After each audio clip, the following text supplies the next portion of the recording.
That's your name.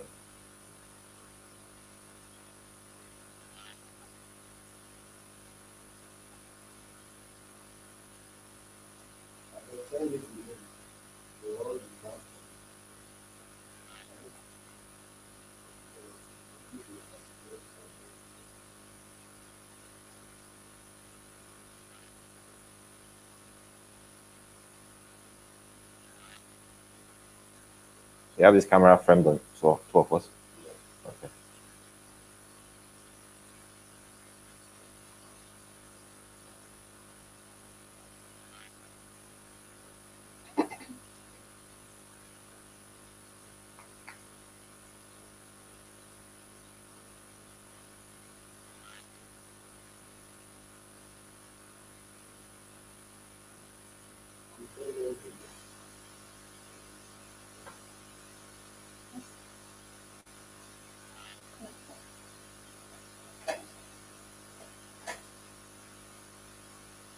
Hello, everyone. Welcome to Premium Science Exclusive Interview. Today, we're having a one-on-one interview with the presidential candidate of the African Democratic Congress, the ADC, Mr. Dumebi Kachikwu.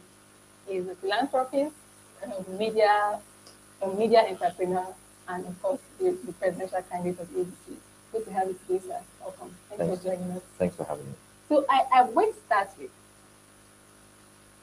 why presidency? I mean, we know you've both you're a media entrepreneur, you've done the media, you've worked in the NSPC, you're a lawyer on the side.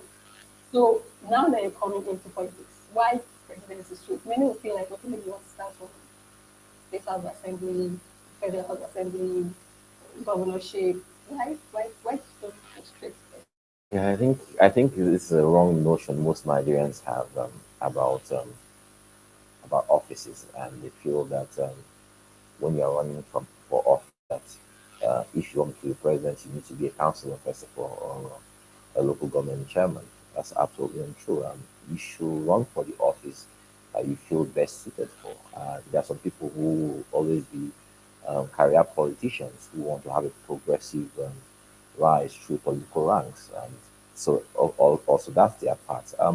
When you look at someone like me, why am I running for office? I'm running for office at a time like this because I feel like it's the patriotic thing to do, especially in a season, in a time, a generation where our country has failed spectacularly, where we see people who ought to run, they are not running. People, their hearts are failing them, and that's why they're running. But firstly, I want to correct something.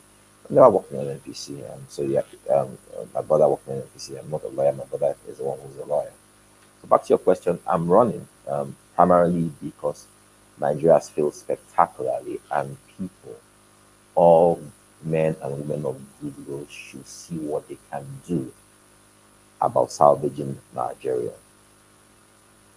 Okay, well, before you release your declaration video where you talk about how it's temporary to serve and all that, you had said something about joining the third force capital, ADC. You had said something about even though you don't make a especially for justice election, even though you don't win, I think support you said even though you don't win, you would not mind wanting to make a statement. So does this mean you're really not going for that? You really don't mind making a statement? I think I'm one of the only candidates who is running because he wants to win. I don't believe Nigeria can afford to have some of the people who are running, who are actually leading so-called leading contenders, man the affairs of this country. So I'm running because I intend on winning the election. I'm running because I intend on putting together a rescue team that will salvage our country from the mess we find ourselves in right now. So that's why I'm not running to make a statement. I don't need to add presidential candidate to my resume. It does nothing for me. I am running because we have at this time almost 40, 50 million unemployed people in Nigeria. The official inflation rate stands at about 20%, which is unofficial, might be double that. I'm running because minimum wage is 30,000. Meanwhile, the person who earns 50,000 naira, his salary will not go beyond 1 week. I'm running because our borders are open, our roads are not safe. Tons of people are being kidnapped, our streets flow the blood of the innocent. I'm running because our economy has failed spectacularly. I'm running because we're a nation in distress, and I'm running because few men are willing to step up and do what needs to be done. That's why I'm running. Yeah, and you just take it to the pension video where you mention all of these things. So these are problems. What are the solutions? I think many people, especially since the campaign has started, many Nigerians now want to know what you are going to do. I mean, we know the problem. We know there's unemployment. We know ASU has been on strike. We know there's we have issue with food security and all of that. So let's start with the way you mentioned it, and unemployment, how you want to do with education and all of that. What are the solutions? What do you intend to do? Good question. I'm a builder. So when you are building, you first of all have a checklist of what the client or what you want out of the building.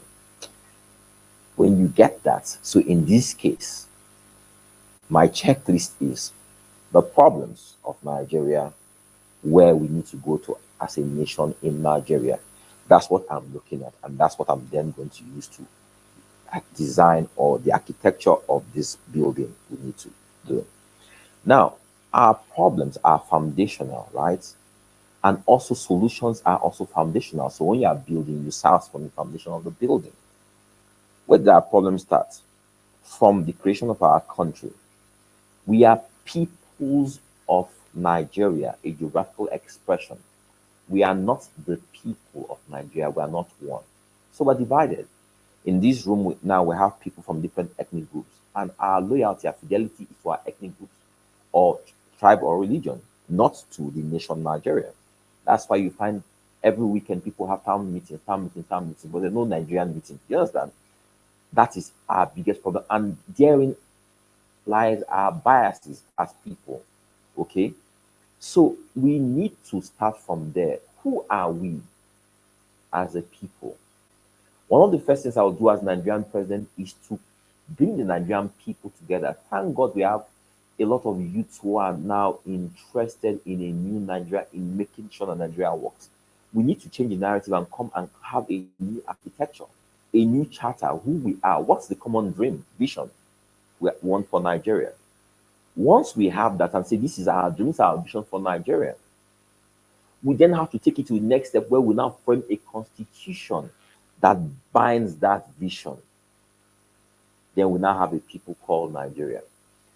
When you do that, when you discuss things like federalism, issues like state security, state police, and what have you, there's no longer any suspicion because people now see themselves as one people, right?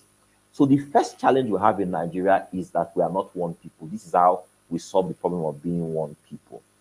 Now, go to our current issues in Nigeria. The next president that comes to Nigeria has to deal with all the issues. Talk about security. Let's start with security, which is something that we all deal with every day. Our current security challenges stem from one, the fact that the president's body language, to a large extent, for a long time, seemed to say to people that I support a certain ethnic group above others. One, it's okay for people of a certain ethnic stock, wherever they are in the world, they can come in through our borders and take over people's land, do whatever they will do. Two, it stems from the fact that we are economically challenged right now. So out of desperation, people will do anything to survive. It also stems from the fact of our biases, our divisions as a people. Then, of course, you have the typical problem of security where there are people who are just pure evil all the time. So those are the challenges why we have security issues. How do you deal with them? First and foremost, as president of Nigeria, I will lead the war effort from the front. I will lead the issue of security from the front and not from behind. Not about making speeches about doing what needs to be done. I will make sure that Nigeria is a country for Nigerians and all people who are peaceable, who want to be part and parcel of Nigeria. I will ensure that our security agencies are properly funded. In the short term, I will bring on board 200,000 men and women from the civil defense and police to complement our current war efforts. If you understand what is happening, The terrorists, the bandits are recruiting every day because they are getting cash from kidnapping and all their activities. Our military, when they want to recruit 10,000 people, it takes them almost a year or more to do that. They are not recruiting at the same pace as these terrorists who are well funded.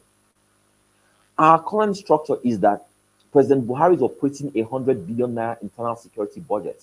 Same thing President Jonathan was doing. What was the exchange rate when Jonathan was there? What was the exchange rate today? What was the price of diesel, which is one of the critical components for armament for heavy duty equipment? When Jonathan was president, what was the price of diesel today? Now, mind you, that 100 billion naira internal security budget, they barely get 40 50% of that. And we're a country at war. I also tell you this: Nigeria is the only country at war where every day the headline news does not discuss the war. The only country in the world. Every day, put on your television now, CNN, BBC, you are seeing the war situation in Ukraine. They are giving you daily updates about what's happening. I'm in a news organization right now, Premium Times. I run a news organization. I dare say this to you that there's nothing about the news I reported today that shows you anything that's happening in the war. Do you know why?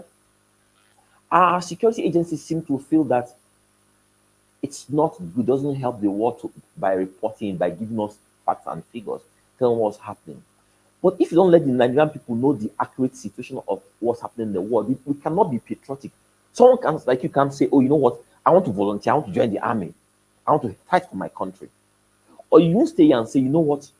I have 50,000 naira. Let me give this my country 10,000 naira towards the war effort, which is what people do. Which is what patriotic people do all over the world, right? So that's another challenge we have security. But this is what I must do. I must encourage them to be open about our war situation. So in the short term, bring on board 20,000 people. In the medium term, we have to plan the war like the war is long term, not short term, which means we start recruiting massively today. It takes about 7 months to train a soldier. It takes 3 years for a soldier to be war battle ready, which means that you need to start today so that in 3 years' time you have these people battle ready. We're dealing with insurgency. Insurgency is a thing of the mind and all the factors, external factors I mentioned earlier on. So you cannot think that you're going to wish it away. You have to plan for long term.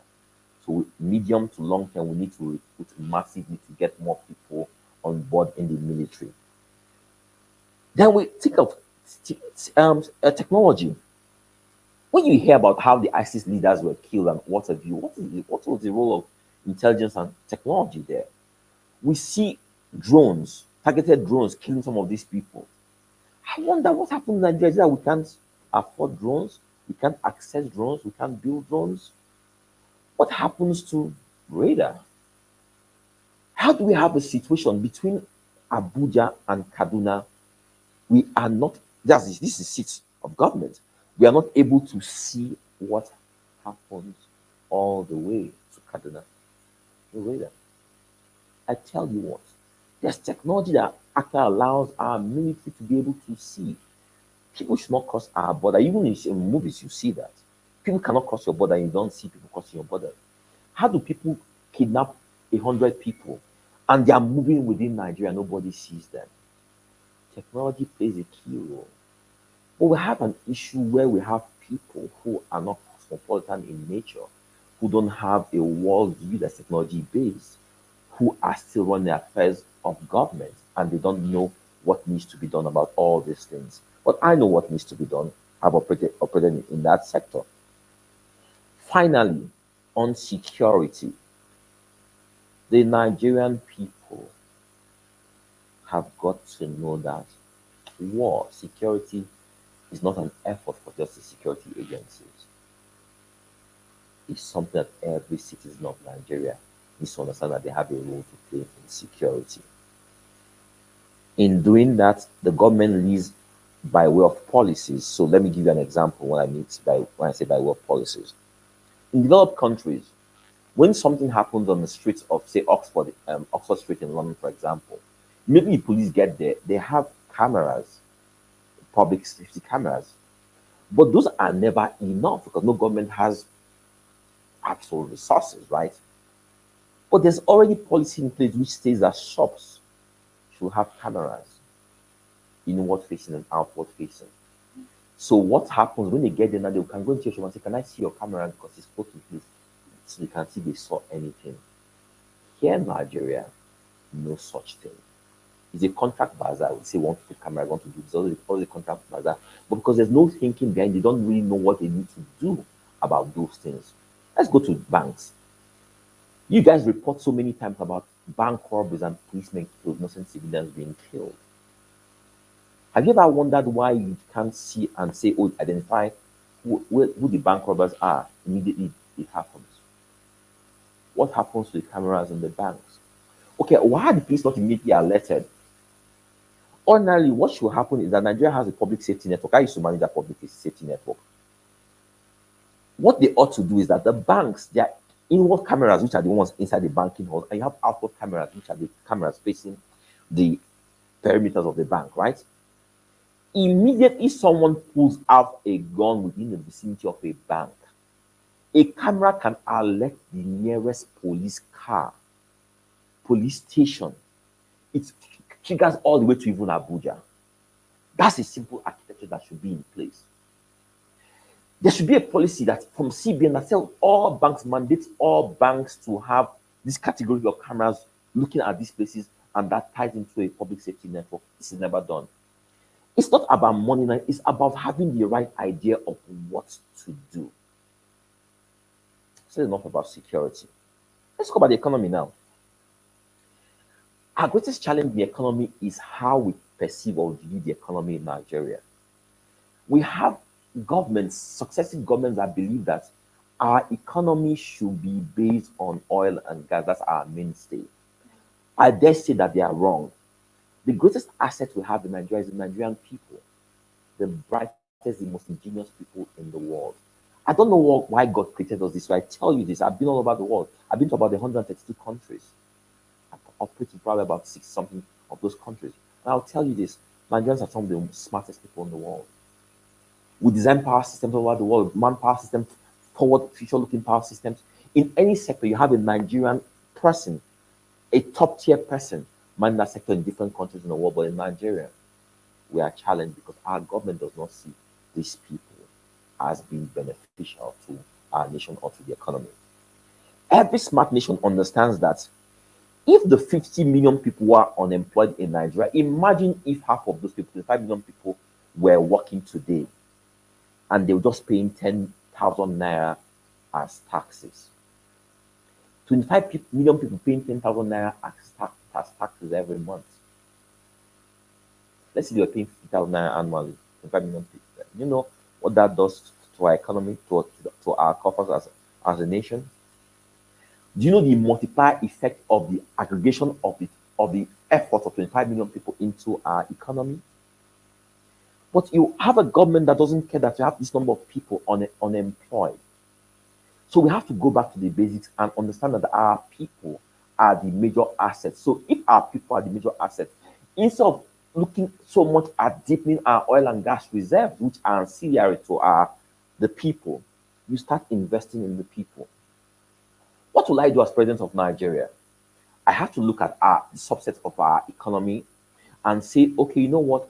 If we want to be an engineering-based nation, like how China took that approach at some point and said, we want to be an engineering-based nation, we want to manufacture for the rest of the world. So what they do, they go start from the foundation, from schools, and start in their what's it called, in their curriculum. Start training the children right from when they are toddlers all the way out of school to focus in that direction, in the math and sciences, right? Because they want to be a manufacturing economy. So everything they do is based on that. What we have to do in Nigeria, we have to look at what do we have. We say oil and gas, so does it mean we have to start training our people in that direction? Is it agriculture? When you fly above Nigeria, you see that we have beautiful, fertile land. What are we doing? Tell you what, Nigeria, since I was born, I knew what subsistence farming was. I knew our farmers were poor. All over the world, farmers are the richest people. All over the world. They're some of the richest people in the world. In Nigeria, farmers are poor. Why? Because there's no government architecture that supports farming to go from subsistence farming to agripreneurship, the business of farming. Farming is not for you to what you eat. Farming is a business, is a high-tech business that sustains economies. Look at Kenya exporting flowers all over the world. Look at Netherlands, like Peter B will say. But it's not looking at those things. What would you do about that? Last time I was in Kaduna, driving from the airport, I saw some apparition on the road, And as we drove closer, I realized it was a woman with a child strapped on her back, covered with flies, selling tomatoes that were caked.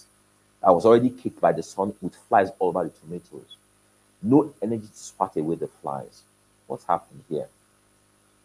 She's farmed the tomatoes, they are perishing because there's absolutely no way to store or them for onward processing. Every senatorial district in Nigeria should have an agro processing park. Our farmers will then have people who are ready off takers for whatever they produce. Premium Times worked with me in designing a program that is covered that called CLAP, Comprehensive Local Agriculture Plan. What I was saying to the government is agriculture should stop coming from top to bottom, should come from bottom to top. It means that I am here in zone 1 or zone 2 area of Abuja right now, right? Climatic conditions might seem the same all over Abuja, but what zone 1 will have economies of scale in producing, Asokoro might not have it. It means we have to start planning every part of Nigeria to know where do you have economies of scale in producing cassava? Concentrate in that. Where do you have economies of scale in doing oranges? Concentrate in that. Where do you have economies of scale in doing fishes? What have you? Concentrate in that so that when we aggregate our all economies of scale and what we are doing, we are a strong agro-processing or agricultural economy that we are feeding, we are the food basket of Africa, if not the rest of the world. That's what we must do. If you do that, what happens immediately? We have a major challenge today with the rural to urban migration. All our youths leave the villages, and because they feel the villages are poor. But if farms were to be working, if they were producing and they were making money, nobody is going to come to Abuja or Port Harcourt or Lagos. Nobody will do that because they are making money, they are living a good life in those places. So they will never do that. They will stay in the villages because they are making money. Then people, because those people are making money, people will know, oh, the person in the village can afford fiber. Let me take good broadband there. They know you can afford better houses. Let me take and go and build better houses there. People will know that you have a thriving middle class economy in those places. They will start putting the services, the products that support a middle class lifestyle in those places. That's how you grow an economy. Then also we need to look at the effect of corruption in the major entry points of our economy, the airport and customs. Today, you have to understand that the cost of importing goods, where majority of our middle class or those who want to start business, where they have to go through, is really costly high. Also look at the effect of corruption in that. Let's assume the Nigerian government were to make 10 trillion naira from duties.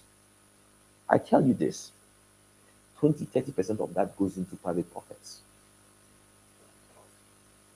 Every day. That's about the richest industry in Nigeria. We've got to have the willpower to tackle the corruption there if we want to get our economy right. We keep on looking at economic indices in Nigeria, but if we don't take away the factors that distort the real indices, we'll get it wrong.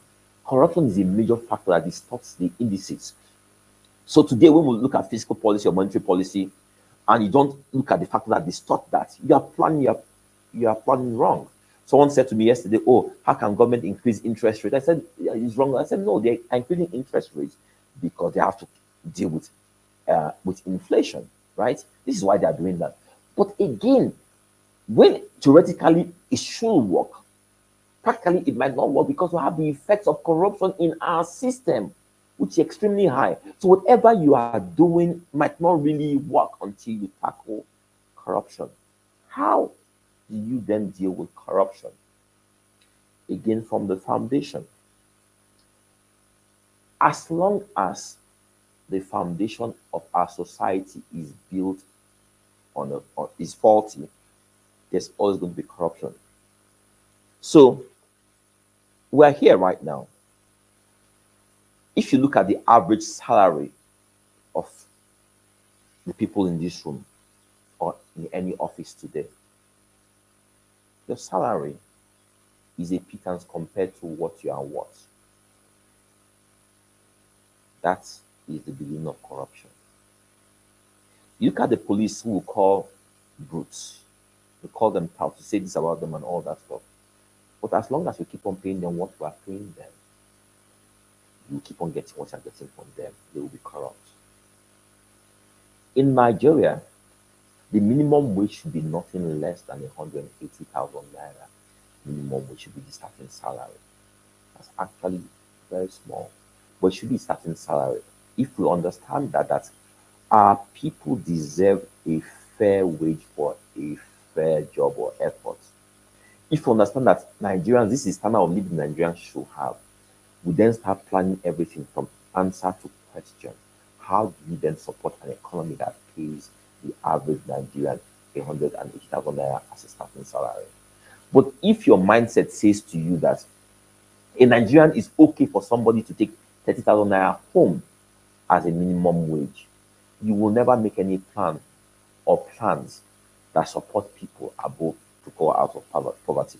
Would you put more on the point into I am telling you that you have to start from the foundation, and what you understand is that I am saying that Nigerians are assets, and if Nigerians are assets, I need to build a new Nigeria that ensures that Nigerians are comfortable. Nigerians must be comfortable, they must live a quality lifestyle. So when we understand that Nigerians must live a quality lifestyle, as long as they are able and willing to work, we will understand that then we then understand this is what we want. This is our dream. This is Nigerian dream. Just like the American dream is that an American strives to have a house, the quality things of life. So if we say that quality things of life is what Nigerians should have, then we start building our economy from bottom up, knowing that where we are going, that every Nigerian should have this. But if a government that says that the people should be paid 30,000 naira is a government that says my people should be poor, my people should suffer. I can take sector to sector, but let me tell you this.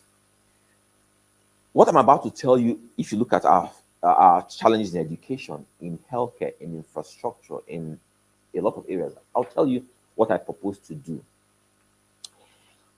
One of our biggest problems is the fact that those who lead us are disconnected from those they lead. I'll give you an example. Take ASU strike today. 200 and something days, right? You do understand that if the child of Dangote, Elumelu, the president, the governors, the parastatal heads, if their kids were in these public universities, that this strike will have ended long ago. But this strike is sustained because who are those who go to public schools in Nigeria? Children of the poor. Are private schools on strike? No.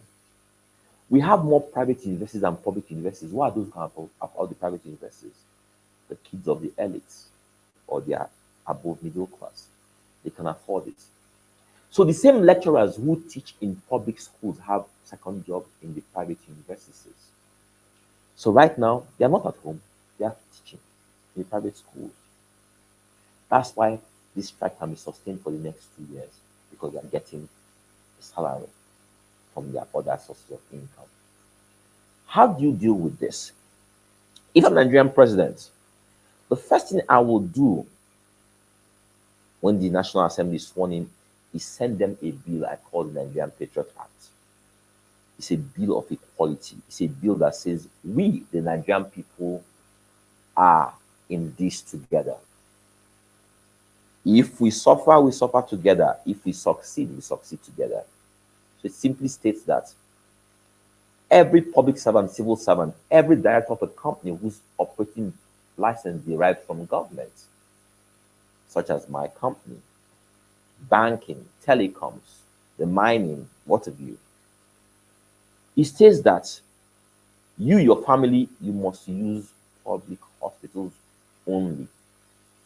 It states that your family, your kids must only use public schools. boreholes. It states that in your house you cannot have a borehole or generator. It also states that when you travel within Nigeria, you can only travel by road unless it's an absolute emergency. Think of this. Imagine that our big men, if you can say I'm one of them. Imagine that you came from your house this morning. Overnight, you probably didn't have light, and I came here and I also didn't have light. We're in it together. Imagine that as you didn't have light, the villa didn't have lights, the power sec didn't have lights, Jim Ovia didn't have light, and Dinuba did not have lights. Do you think that we'll have light problems in Nigeria? No. We will all solve our problems immediately because we are all affected by the problems. But as long as it's the poor who are affected by lights, water, good roads, security challenges, we will have those challenges in Nigeria. The rich have 10, 20 security people in their houses. So they don't need to worry about robbers. So if we ensure that all of us suffer the same problems, we will, as a people, as one nation, solve those problems. That's the first way to start dealing with the multiple problems we have in key sectors. We must start investing more in education. We don't take it seriously because we don't understand that that's the basis of your society. The people in your society, once you get your workforce educated, your people educated, if you see what's happening in our political dispensation today, our political discourse today, people are blindly following movement, different things. More often than not, they go there for rice, rapper, Gary, or they follow people based on ideology they don't know because they're not able to logicalize or reason things thoroughly. In the UK, in America, in Turkey, in Spain, the 10-year-old can tell you the difference between leading political candidates about their policy statements. They understand the issues. Here in Nigeria, they don't understand the issues. They just say, oh, this, that person, oh, this man, Muslim ticket, this, that thing. We talk about non-issues, we never talk about the issues. We never talk about issues. Our news for the last couple of weeks, Muslim ticket, Wike, Kachikwu. But Nigerians are suffering. Today, the exchange rate is 742 naira to the dollar. We're not discussing this. Our countries are at war. We talk about non-issues because our people are mostly uneducated. But if they were educated, they won't allow this conversation. Never. They want to hear the issues. We have these problems. Let's deal with these problems. We keep on looking at the economy from the point of view and employment of, we keep on seeing from this myopic view that we can only do what's before us. Right? Let's assume in this room you have an architect, for example, who is looking for a job, and because he could get a job, he says, okay, you know what, let me come and manage at premium times. The architect in India, Sri Lanka, in Ghana, in most countries, they can sell their skill sets all over the world because they are on Fiverr, on Freelancer. We need to start understanding that we can start selling quality services to people all over the world just because we have good broadband. But broadband has got to be affordable. Broadband is not for skits and jokes. Broadband is a key tool for business development. We know we're an English nation. India supplies the world with telecenter services. They're an English speaking nation. They don't speak as well as we do. What's Nigeria doing? Why do we have millions of people educated out of school, no jobs, when they can be selling dollar-based services all over the world to support people, support companies? There's no service. There's nothing you cannot really sell all over the world today. Absolutely nothing. Let's take the arts. Nollywood all over the world. What have we done as a people's government to support the creative industry? How many film villages do we have in Nigeria? How many sound stages do we have in Nigeria? Has Will Smith come to Nigeria to make a movie, considering that we say Nollywood is the second largest film industry in the world? Why are they not coming here? What infrastructure we have to support these people. We must start supporting the Nigerian people. We must start supporting the Nigerian people in every sector. Take tourism, for example. Are you aware that the same water we go to Miami, we go to Spain, we go to most parts of the world for tourism, that same water runs through Nigeria. That's that same Beach, that same water, that's the same Atlantic Ocean. We pay thousands of dollars to go to these countries to enjoy tourism there, to sunbath in front of water that passes through our country. Why? You know that tourism pays some of the best wages in the world. Where are the hotels? Where are the resorts along our coastal ways? Where are they? We are not forward thinking. Again, it's because of the quality of leadership we have in Nigeria. Finally, on the economy, I will say this to you. There's not one state that needs Abuja to survive in Nigeria. Every state is blessed with quality talents of people, and every state is blessed with huge deposits of mineral resources. No state needs Abuja. No state needs the oil money they are sharing. If they will look inwards. Our problems in Nigeria are a people problem.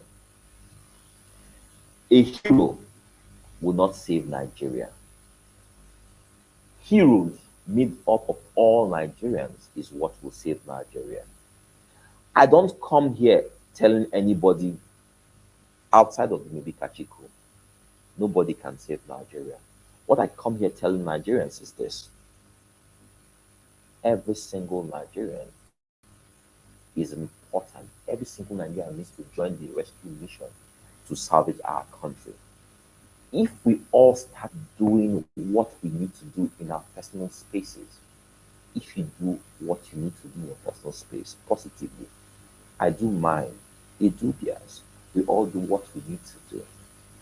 The aggregation of our positive efforts is what will salvage our country. Did I speak about power? I've told you what we need to do to get the right attention to power. But beyond that, if you look at the model that was used by telecom companies, it's the same model we need to take to power.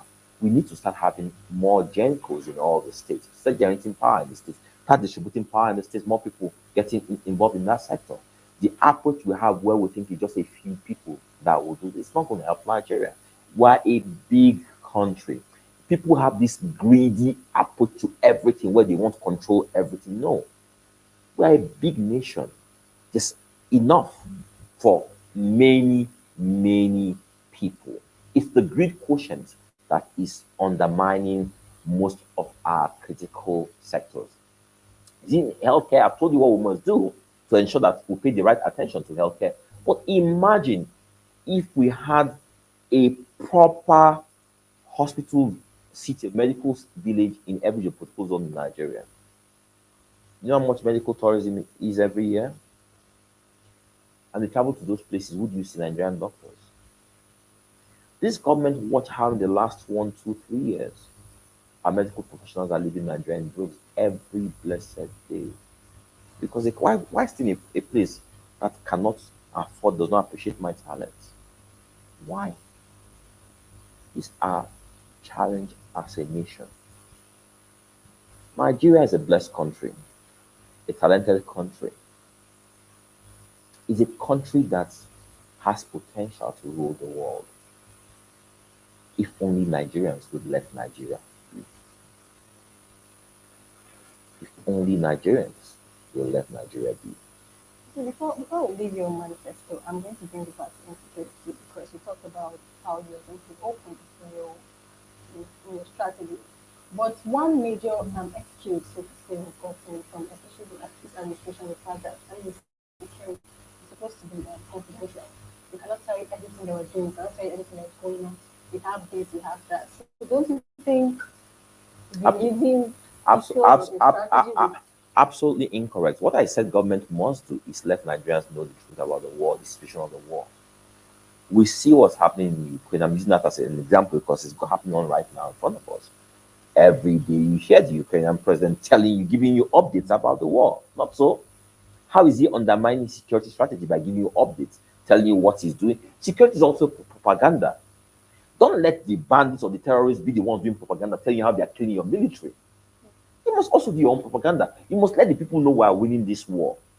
But if you keep quiet and there's a vacuum of silence, people will imagine all sorts. You must give people accurate, up-to-date information. That's the only way people will lend their support to the war effort. We know we're economically challenged, and we know that government alone cannot continue to fund this war effort. We have to volunteer ourselves. So someone like you, for example, by now, if you're in Israel, you should be a soldier. You should have been recruited, right? Good. So, but you're here in premium times when you should be out there in the world. You should be out there. So, but you will not go out there if you don't believe that Nigeria needs your services. If they have not motivated you enough to say, you know what, I want to go and join the war. Nigerians are rushing to go and join the war in Ukraine. Not so. Some are going there for pecuniary reasons. Some people feel that they have this righteous indignation. How can Russia let them go and fight for them? So they have not fought for the war in their backyard. That is why government must give accurate information. Okay, so one more thing before we go. I mean, talking about how you're going to address issue of the unemployment, how you're going to want to up minimum wage and all of that. I feel like these are real time issues, and these are issues that need immediate solutions. Say you're elected president, how long do you think it will take you to achieve these things? It's very simple. They are immediate and they require adequate planning. So if I were the Nigerian president today, I will start from the foundation, which is about revising our curriculum, because you are not planning for, say, you are there for 4 years or 8 years. You have to plan for the future. I'll revise our curriculum to support the direction I believe the country should be going to. That's in the area of education. I will start getting our people using the polytechnics to start training people. Tell you what, in Nigeria today, if you look at the construction industry, right, we are hiring Ghanaians, people from Cotonou and Togo here, and they are earning good money that they support their economies. Nigeria has those skill sets here. We just need to train those people. We can't export Nigerians to the rest of Africa. We can be the best carpenters, the best electricians, the best plumbers. We can be the best people who are framing this POP or what have you. Why are we bringing people into Nigeria when we are lacking jobs? Why? Because we don't have people who are adequately trained. So we then used to use our polytechnics to start training and retraining people in that area. We must get, like I mentioned earlier, our tourism sector to work. Let me tell you something, there's no quick fix to our problems. It requires planning, dedication, and throwing resources at the problems. We must also let people know that, you know what, the time people used to do Yahoo is the same time they can use to sell services to the rest of the world. The time you used to compose those emails, you can sell a service to the rest of the world. So there are little things we can do. We need to cut down the duties on imports. There are young girls who are trying to bring in here different things that they want to sell. They can't bring it in because of the prohibitive nature of our duties in Nigeria. So in every critical sector, there's something we can do. I spent a lot of time thinking about agriculture, how we can create jobs, millions of jobs today if we will start spending time the next 18 months to bring up agro-processing parks. People will not leave villages, and we're creating employment there in the farms. But in creating employment, you have to understand that we have security issues. I told you how the security challenges will be dealt with. Every problem we have in Nigeria is intertwined. Let me tell you what Nigeria is. Let's assume this is a bucket. I'm happy you didn't start by asking me what's your top 4 agenda, what's your top 10. I get a lot of those questions, and it's just I mean, it annoys me so much. This is a bucket with 20 holes, right? And people say, what are your top 10 priorities? What are your top 4 priorities? If I fix the whole of unemployment, security, education, and health, what happens to infrastructure? What happens to power? What happens to the whole of tourism? What happens to the whole of agriculture? The human body, as you are like this, you're healthy, you're talking to me. If you had malaria, will you function properly here today? Malaria just affects some parts. If you fix malaria and left your ear problem and you're unable to hear me, or you left your eye, will you function properly? Every sector in Nigeria deserves adequate attention. And how do you solve all the problems at the same time is again going back to the fundamentals of what I said, the Nigerian people. We have the people in Nigeria who can adequately man those sectors and bring back life to those sectors. That's how we deal with all our problems, knowing that Nigerians are the problems and Nigerians are also the solution to our problems. So I asked that question because I mean, yeah, it takes a lot of time, and this is a very good plan actually.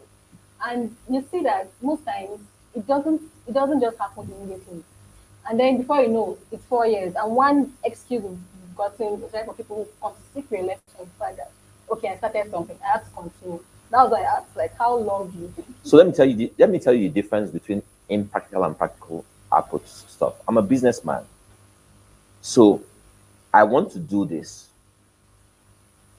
I know this is what I need to do. I know, for example, I need to have an agro processing park. So I know that from the time I finish the design to the time I order the equipment to the time I install the equipment and then do a soft launch, I know that it's going to take me probably about 2 years, right? As a businessman, I know that. The man in government, someone just whisper to him, let's do this. He just says something fancy. He does not know what it takes. That's why when people come and I hear people give you all this kind of magical solutions without knowing what it takes to do any of those things. If I tell you that Nigeria, for example, as a nation, 200 and something million people, we should have our own version of Facebook or Twitter or whatever you. We should have our version of freelancer or Fiverr that creates jobs that we can export overseas. How long is it going to take to develop a platform like that? We know. Probably we'll say 9 months to 14 months. And then whilst you are doing that, you start showing people a different idea or vision of what they could be doing. Yahoo is not the way, this is what you need to be doing. So from planning to cultivation, in most things we're talking about, you need at least a minimum of 2 years. But tell you something, once a government that's forward looking, has the right idea, comes in, institutes these things, starts doing these things, just because we are doing the right things, you already start reaping benefits in the immediate. People now have a different approach to doing things. If people have the mentality that, oh, you know what, if you take issue of corruption, that if people understand, because people are corrupt because our system is corrupt, but also people are corrupt because they don't believe in the system. But if you do understand that if we make Nigeria work for everyone, it works for me also, and we have a different approach, you start seeing the low-hanging fruits immediately in every critical area.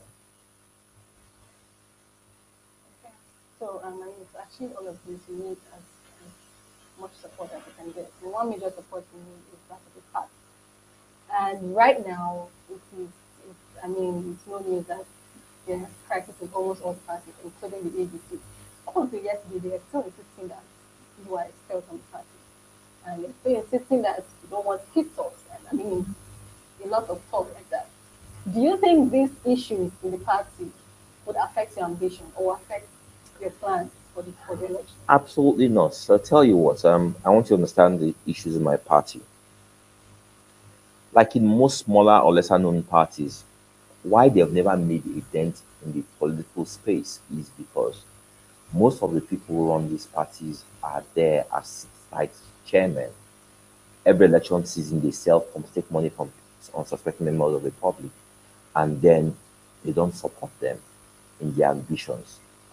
The man Ralph Owens, who was the former chairman of the party, 17 years as chairman, how INEC overlooked that, I don't even know. In 17 years, this man had never produced a councillor in his village. He's the chairman of the National Party. Never produced a councillor in his village. This man, all he did in 17 years is to sell from collect money from the farms and go your merry way. Unfortunately for this man, in this dispensation, you had people like me coming to the party. He was trying to do the same thing where you come in and he starts marketing you immediately because he wants to convince people around him why we need to sell to another party, why we need to work with a P2B or Atiku or Tinubu and collect money from those people. So when I brought my VP and said, "Oh, this is my VP," and gave them names for me to INEC. The last day, the day of submission, that Friday, around 12, I called someone. I said, "Have you submitted the name?" They said, "No, that the chairman brought somebody else." Imagine this man brought someone else as my VP without telling me, "You can submit the name to INEC." I called this guy, he hung up the phone on me. And I told him, "I dare you to try it and put that person's name. I will call a press conference and let Nigerians know who you people are and what you people are about." After that, he didn't succeed. He came and he begged me, "He's so sorry that people misled him." The same man he wanted to put as my VP, you know who this man was? Some guy they call Abdulaziz. If you remember the time there was a crisis in Nigeria and somebody came and said that Igbo people have to leave the north, gave them an ultimatum to leave the north. That same man is the man he brought to be my VP. We had a meeting and I said, "This is what our agenda is, what we must do. I'm traveling. When I come back, we'll do a campaign council and this is what we must do." I got on a flight. As I arrived in Dubai, I saw in the media this same Rafonso had announced that man who he tried to use as my VP as the DG of my campaign without discussing with me. I saw it in the media, just like everyone else. A man who said that some people cannot stay in the north, is the person he put as DG of my campaign. So if you notice what that same man has been saying about me, that's the person they brought as my DG. At that point, I just realized that he was trying to create a crisis in the party and he wanted to put people around me like who used to destroy my campaign. Unfortunately for him, whilst he was focused on doing these things, he did not realize that his tenure was lapsing at the end of August. So whilst he was planning how to undo me, 4 days to the end of the expiration of his tenure, he realized that, "Oh, my tenure is expiring. No Congress, no commission has been done." So he starts begging me, "Please, how can you support me with tenure extension? How can you lobby the chairman?" And I said, "How? You have been chairman for 17 years. Our constitution does not allow it. I don't know how you stayed here this long. I won't do that." So this issue was between him and the chairman. They said, "Your time is up, you must go." You know what he did? The next day, he went to Hyatt House, organized what was an illegal convention, and said he got a tenure extension for 1 year. Of course, the party members refused and said no. And they took the matter to INEC, and INEC came out and said, "This man's tenure is up." So they said that to him. What is he doing?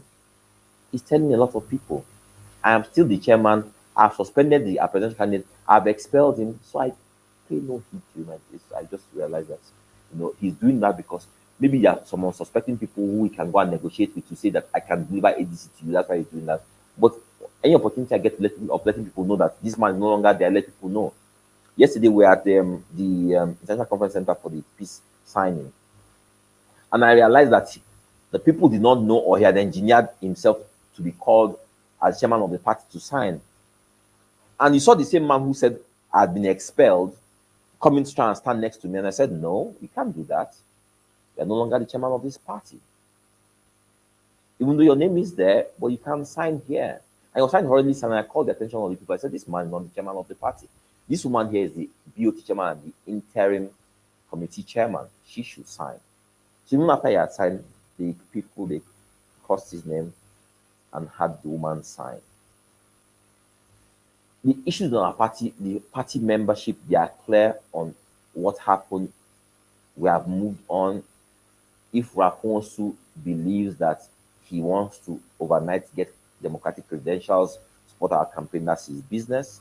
As far as we are concerned, we are running our campaign. We must let Nigerians know that the ADC is a different party, that nobody within the ADC will sell his mandate.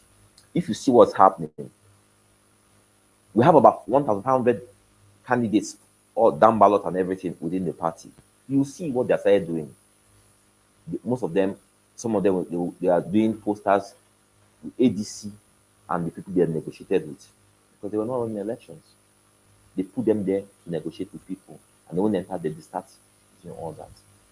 But I made clear to the party leadership yesterday, I'm putting together a team of lawyers. Anybody that sells his mandate, that forms an alliance, any party sell their mandate, I will keep you busy in court. Whatever money you collected, you will spend it defending yourself in court. It will never happen under my watch. The ADC will never be that same party ever again. That's the issue of my party.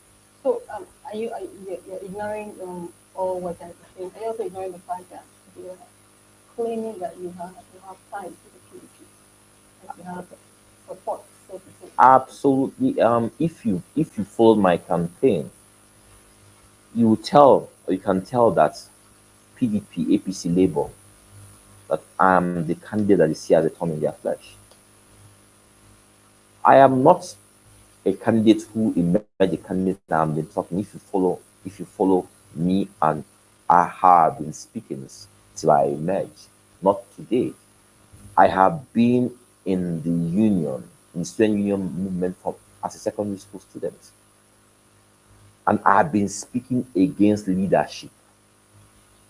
I don't care who you are. I speak truth to power concerning what the issues are. So, in also trying to say that I have affiliation with PDP or whatever, we're just talking about that I'm presidential candidate of ADC, and ADC is running their race. So, talk about the PDP now. There was a time you had said, you were exposed, I think 10 years ago, you had exposed the current presidential candidate of the party. And these are things people dig up and people get to talk about, especially when you bring out a mandate and want to run for office. I think the bigger question on people's lips right now is why you did that at the time. Why you felt it was necessary to expose Atiku Abubakar in the whole Jefferson scandal. The issue was very simple. As a young man, I had a dream of having a media organization. Everything I've done in my life is always better from trying to solve a problem. I had gone into multi-choice office then, someone will say to in Abuja. I wanted to pay to renew my subscription. And the attitude of the people there was so poor. And I realized it was very poor because they didn't have any competition. And I just wondered why in a country like Nigeria, why is it only multi-choice? So I felt like let me do something about it. Just like I said, Nigeria problem, let me run for office. I said NDTV, a company then, to rival multi-choice. As a young man, I didn't have all the resources. I had the dream. I knew what needed to be done, and I needed people to invest in my company. So a certain gentleman came as a shareholder in my company and promised to invest millions of naira and all of that stuff. Eventually, I didn't see that money. What I saw was he brought in Atiku Abubakar and some other people, and they were trying to fund my company with government resources, and I kicked against it. I was young, I needed the money, but I was not so desperate. I kicked against it. The congressman came at that time with Bill Clinton to Nigeria. I met with the congressman during the Sullivan Summit, and he tried to sell me this technology that will help my company, right? Um, I get technology that will help my company. And found out that what they sold me was a dummy. It was a dummy. Collected a lot of money from my company. The technology was a dummy. What they promised was fake. So I petitioned the FBI about this and said, "This people, this is what's going on here. This is what has happened, all that stuff." So if you say the relationship, like, I mean, this is what it's about. This is what happened then. I did not. take kindly to it, and I reported the issue. Okay. So now campaigns have started, and you released your campaign candidate where you learned that there's a starting with competition. Correct, yes. Is this a? I'm seeing a pattern here. The PDP is starting in the middle, in the north center. APC is starting in the north center. Why did you choose policy? It's very simple. Okay, a lot politically, if you look at political history, people North Central is key to every election in Nigeria, right? Where the North Central goes, the rest of Nigeria will go there. Right? So that's one. But primarily for me, our party is a stronghold in Kogi State. The only elected person we have within our party from Kogi State. But beyond that, the party is strong. The party structures are strong in Kogi State. So what do? You put your best foot forward. So Kogi State is me putting my best foot forward. If I start from Kogi State, I then move to the North Central before I then go to Northeast, Northwest, and Southwest, Southeast, and stopping South in the first phase. In planning a campaign, when I joined this race, I knew I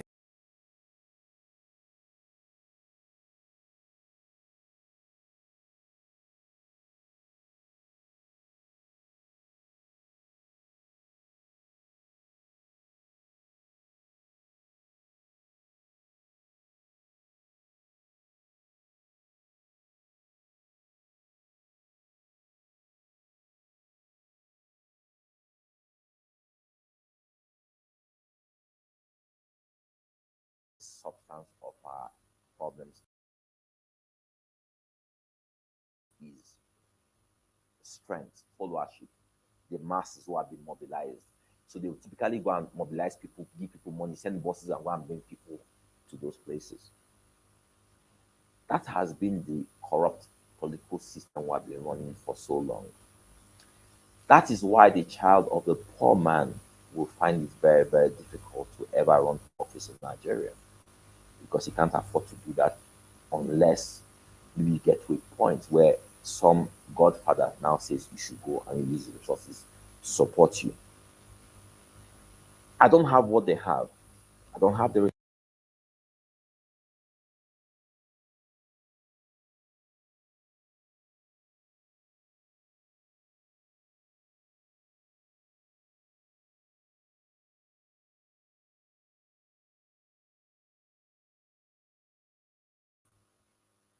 people who are typically in the middle class, people who want logic reason, who want to understand why should I vote for you, how are you addressing the issues.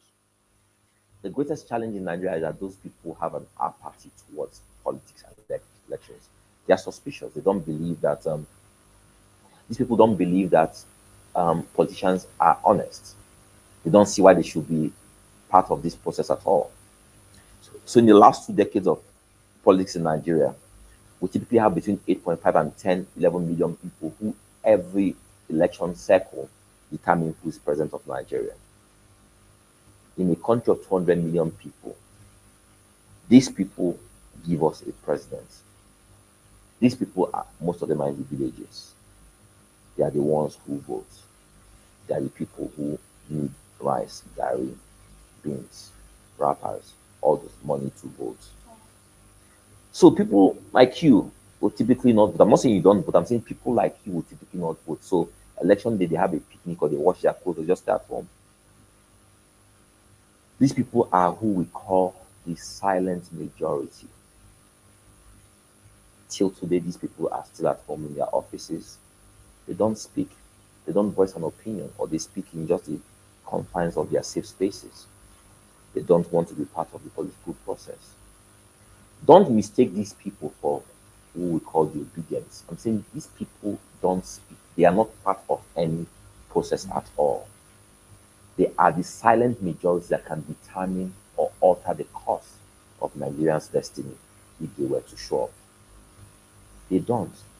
My job today, if I want to change the trajectory of our nation or of our political discourse, is trying to galvanize these people to come out and vote or be part of this political discussion.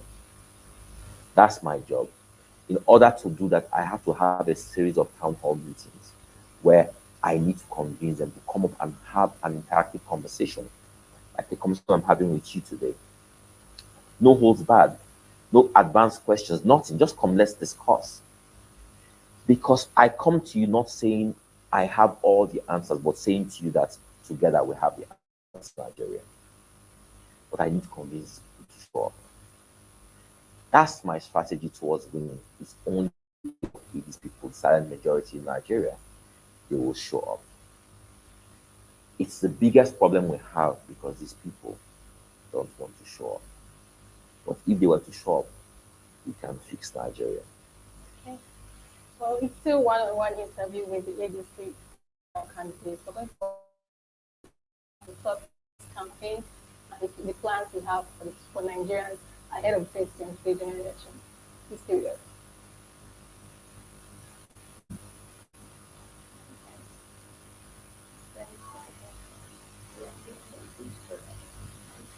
I need to use Emily.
Check, check. Check, check. 1, 2, check.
No.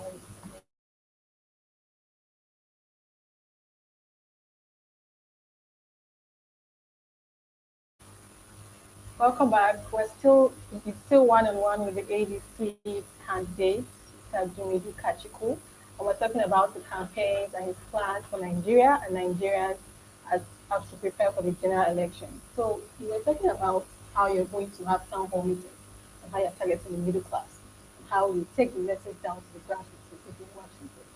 Now, in elections like this, okay, we look at the realities, and by reality I mean people who, I mean states who actually come up with the most votes. I'm talking Kano, Katsina, Rivers, Lagos, and all of that. And one major question people have been asking, especially for health parties, what are your plans for the state? I mean, these are people who are so rooted in their own people, so to say. I mean, these are places where you have ethnicity and religion play a major role. These are places where you have followership. I'm talking of Kano, for example, we have the Kwankwasia movement, we have people who support Ganduje, we have the Shekarao people there, there's River State, people who are with UK, there's Lagos State, who people claim is for Tinubu and all of that. So what are your plans to actually get millions of votes in those states? It's very simple. If you going back to what I said earlier on, what are the numbers of people who vote in those places, and what are the true number of electorates or voters there? The majority don't vote there. The majority are not people who are voting based on tribe, religion, or all those sentiments, but they don't vote. And that's why I said my strategy is to get those people, the silent majority, out vote. For you to vote based on religion, it speaks about your level of education. For you to vote based on rice, curry, or rapper, it speaks about, again, your level of education, your exposure, right? So we cannot judge those states by only those people. There are people who don't need rice, curry, and rapper, who don't need t-shirts and face cap, who want to understand the issues, understand what you're bringing to the table, and vote.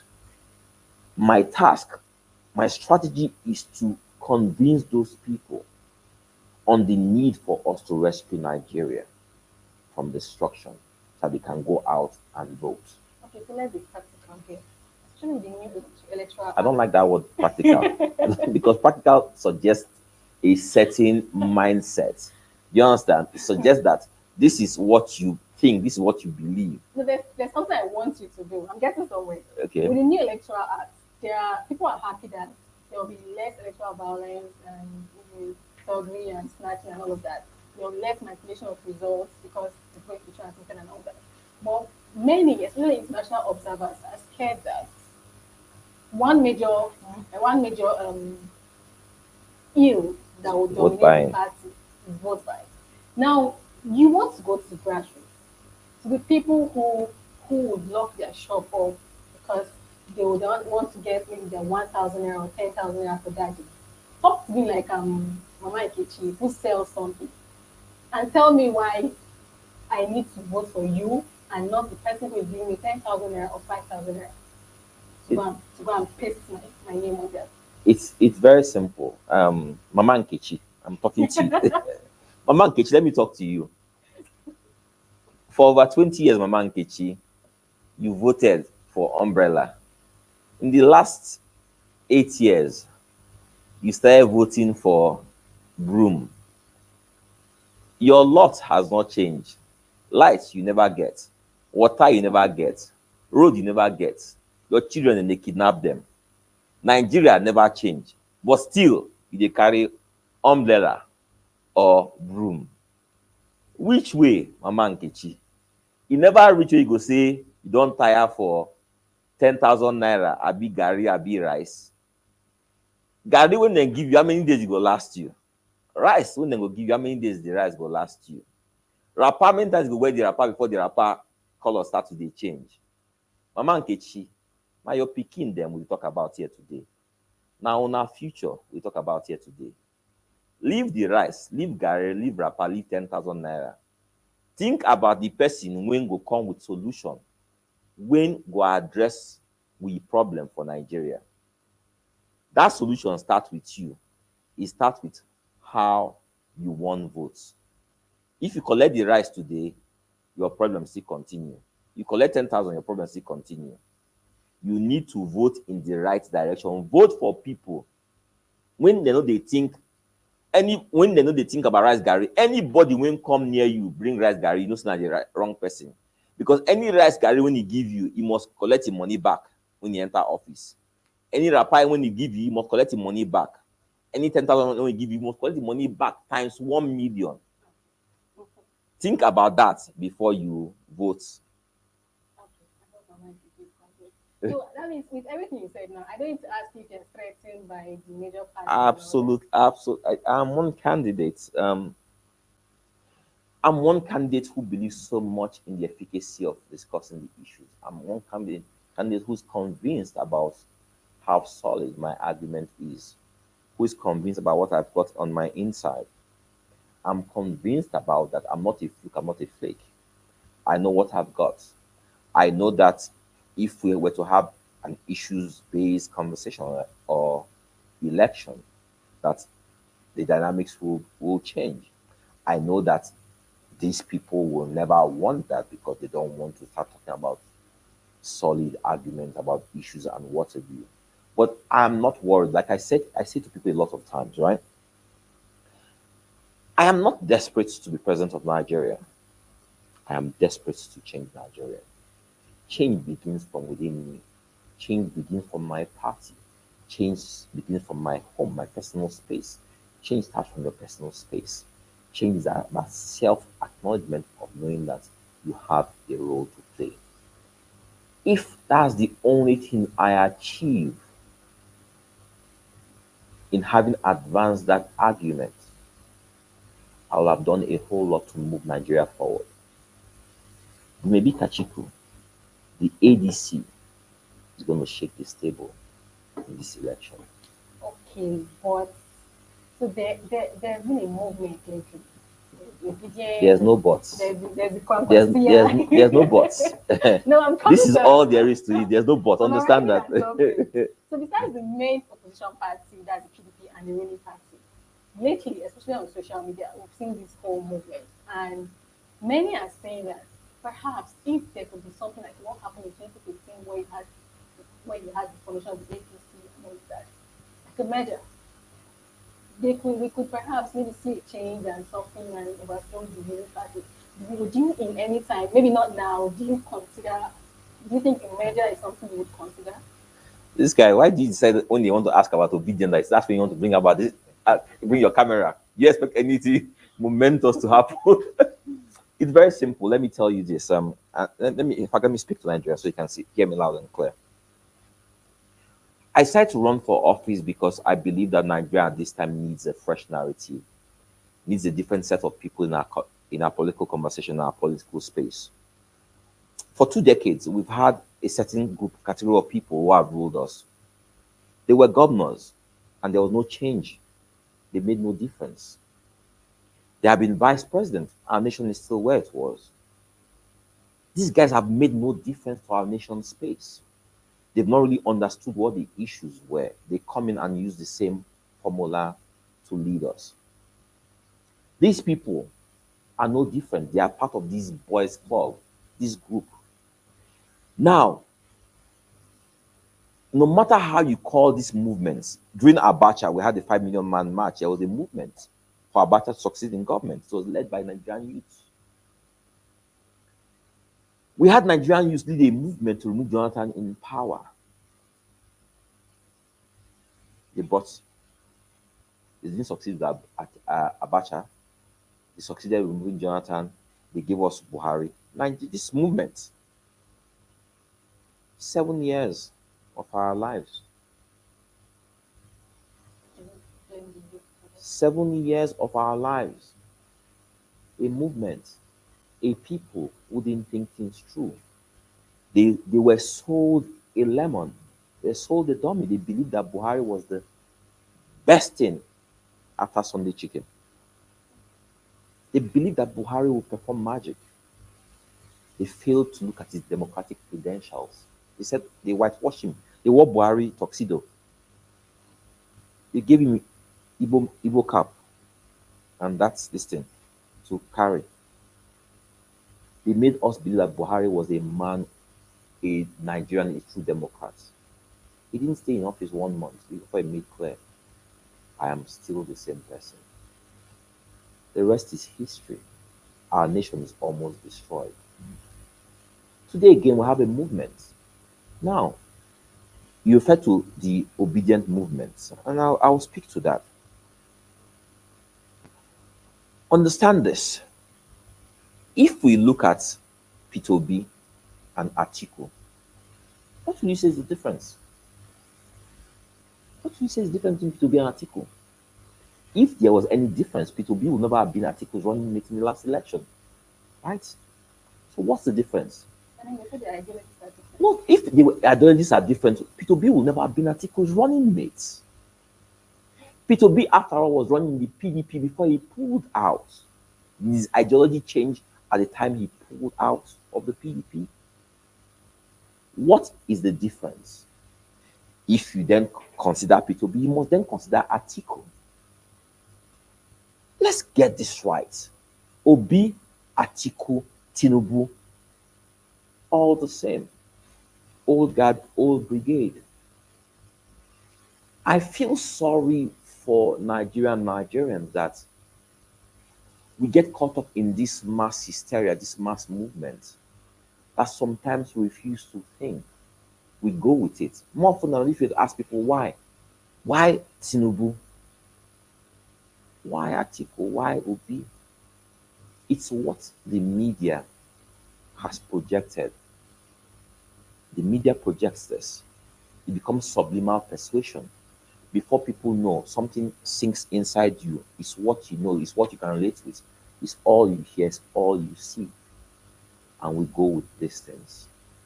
And that's why here we are today with people who are all the same, want to differentiate them by saying there's this movement, there's that movement, there's this, but people who are all the same, we now differentiate them any which way. Tell you something. If Tinubu emerges tomorrow, Obi will have won. If Obi emerges tomorrow, Atiku will have won. If Atiku emerges tomorrow, Obi and Tinubu will have won. They are all the same, part of the old guard. So understanding this, if I said that we need a new dispensation, a new crop of leadership, a new set of people who have not been part of this old political order to hold office in Nigeria, if I decide to do an alliance or a merger, this means that I am seeking office or seeking power for the sake of power because I want something, but I have no real ideology backing what I'm seeking. If I'm saying that we need fresh, new, we need to go in a different direction, why would I form an alliance? You mentioned 2015 and the alliance they formed. That's why, my dear young lady, Nigeria is where it is today. That's why Nigerians later came and said PDP, APC, all are the same results. If we make the mistake, if we make this mistake in 2023, we've all suffered 8 years of Buhari. We'll suffer another 4 years. And mind you, the 4 years will be even worse because Nigeria is near disintegration. We need somebody who is not part of this old brigade. Now, I'll tell you something. I want to be very, very clear. When I say old brigade, I'm not saying that Tinubu or Atiku Obi that they are evil people. Don't get it wrong. When I say old brigade, it means that the level of how they are thinking, how they see things, how they do things is made in the old way. If you watch their movement today and see those around them, there are people who just bring nothing new to the table. That is why if you watch every time they've interviewed these people, you've seen the disaster that happened on CNN where a lot of people were and just upset like how this does it disappointment or what happened with their dollar, or we saw is it their Siwaji's interview, some of their interviews. We see this. we are okay with it. We continue to say this movement, that movement. Tell you what, it's just like what happened with Buhari. We saw the debates, we saw the disaster. We fought all those questions. It was okay. Jonathan must go. 4 years ago, we saw Atiku and Obi come to challenge him. It's okay. Buhari must continue. We must prepare them. We prepared ourselves. Here we are today, all suffering. If Nigerians decide not to open their eyes and decide that the vocal minority, because that's who they are, if we decide that the vocal minority will choose for us a president in 2023, so be it, because that means the silent majority have let the vocal minority have their way once again. Okay. So one more question before we go. Would you mind declaring your assets? Absolutely. Why I'm a private sector person? Why won't I declare my assets? So I ask that because I mean one thing that's been coming up lately, especially since you started the campaign, you share your manifesto with the whole EFCC case, the case where the EFCC. Do you want to address that? For the It's very I'm happy. I'm at Premium Times. I think Premium Times is one of the organizations who covered that and found very clearly that the EFCC said there were no issues, found nothing, and it was just a business allegation. So several years ago. So in political spaces, you always find people making allegations, like they made allegations against nearly every Nigerian, any Nigerian at a certain level. Will I declare my assets? Absolutely. Why would I find it difficult to declare my assets? It's the easiest thing for me to do. Tell you what, I don't want to paint politicians in a bad light. Like I said to you, these people are not necessarily evil. It's just what they know best how to do what they know. People might not declare their assets because they cannot say how they acquired the assets. People might not declare their assets for sundry reasons, but the law says that if you enter office, you must, code of conduct, you must declare your assets. I don't need to get there to declare my assets. Like I said, I've been a private sector person all my life. So I encourage people to declare their assets. Under the Dumebi Kachikwu presidency, there's no public official who declares assets. It's a law. We'll start obeying the law. We'll do the right thing. And you go to prosecute those who do not. It's not my job to prosecute them. Agencies will no longer have to say the president said you should do this. The president doesn't have to say you should do this. You need to do your job. If you don't do your job, you will be fired. Not me, maybe Kachikwu, president of Nigeria. No. The law, your job description says that this is what you are here to do. And if you wait for me to tell you that you need to go after terrorists, you need to go after kidnappers, you need to prosecute people who don't declare their assets and what have you, then you need to be fired. Not me to do that. It's their job. I'm not a lone ranger. Okay. So before we round up, I'll say something. Before we round up, you said this is the fifth time you said before we round up. We're running up. I want to say something, and you tell me the first thing that'll come to your mind. Maybe like 5 phrases of your thoughts. So let's start now. 2023. New direction. Okay. Nigerian youth. Wake up. Press freedom. It's long overdue. The judiciary. Disappointment. APC-led government. Failure. Thank you so much, sir. We've been chatting with the ADC presidential candidate, Mr. Dumebi Kachikwu, who has told us his plans ahead of the 2023 election. Thank you for watching. See you next time. Thank you for your time, sir. Thank you. Sorry for taking longer than For all the obedient people I am so sorry.